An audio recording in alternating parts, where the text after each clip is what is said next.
नमस्कार दोस्तों, मैं एसआई पीड़ित अभ्यर्थी आप लोगों को जानकारी देना चाहूँगा 3-4 मुद्दों के विषय में। जिसका पहला मुद्दा यह है कि इंटरव्यू वालों के द्वारा अधिक से अधिक मात्रा में भ्रम फैलाया जा रहा है। जिसकी पहली गलती और पहली अफवाह उनकी ये है कि हाई कोर्ट में याचिकाओं के संदर्भ में जो वो बातें बता रहे हैं मीडिया में आकर के, मंत्रियों के बीच आकर के, कि हाई कोर्ट में किसी प्रकार की याचिका नहीं है, तो उनको बताना चाहूँगा कि ऐसा भ्रम अफवाह ना फैलाएं। हाई कोर्ट में अभी भी कई प्रकार की याचिकाएं लंबित है जिस पे सुनवाई होना अभी बाकी है। दूसरी सबसे महत्वपूर्ण गलती और अफवाह इनके द्वारा ये फैलाया जा रहा है कि 15 से 20 दिन में रिजल्ट आ जाएगा, ऐसा गृह मंत्री जी ने कहा है। लेकिन ऐसा अभी कोई भी डेट क्लियर नहीं है, कुछ भी नहीं होने वाला, क्योंकि मामला अभी हाई कोर्ट में लंबित है जिसकी प्रकरण में सुनवाई होना बाकी है।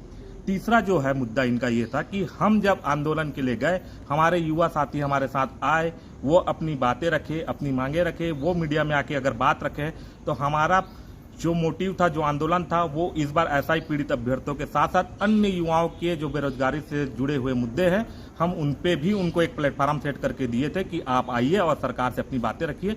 जिनका इन्होंने गलत तरीके से पूरी अफवाह फैलाई कि हम किसी को खरीद के लाए हैं, किसी से कुछ किए हैं, लेकिन ऐसा कुछ नहीं था।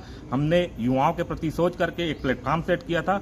आरक्षक के भाई आए, शिक्षक भर्ती वाले हमारे भाई बहन आए, जिन्होंने अपनी बातें रखी। तो इनके द्वारा फैलाए गए सारे अफवाहें जो है उस पर कृपया आप लोग ध्यान ना दें।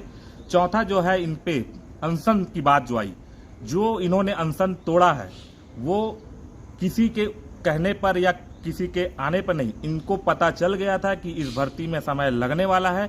इन्होंने जितना ड्रामा क्रिएट किया मीडिया के सामने और किसी भी बातों को रखी, क्योंकि कई मीडिया ऐसी है जिनको इन्होंने अपने पक्ष में रखा हुआ है, जो इनकी बातों को ही लेकर के दिखाते हैं, एक पक्ष की बात रखते हैं, दूसरी पक्ष की बात नहीं रखते हैं, जिसका इन्होंने भरपूर फायदा उठाया।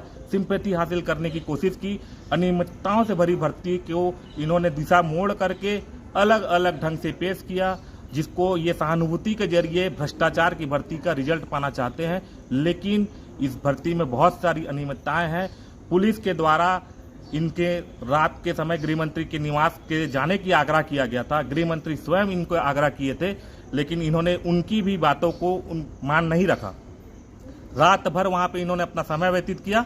अगले दिन पुलिस के द्वारा इन्हें जबरदस्ती उठा कर ले जाना पड़ा, क्योंकि बात हमारे गृह मंत्री की थी।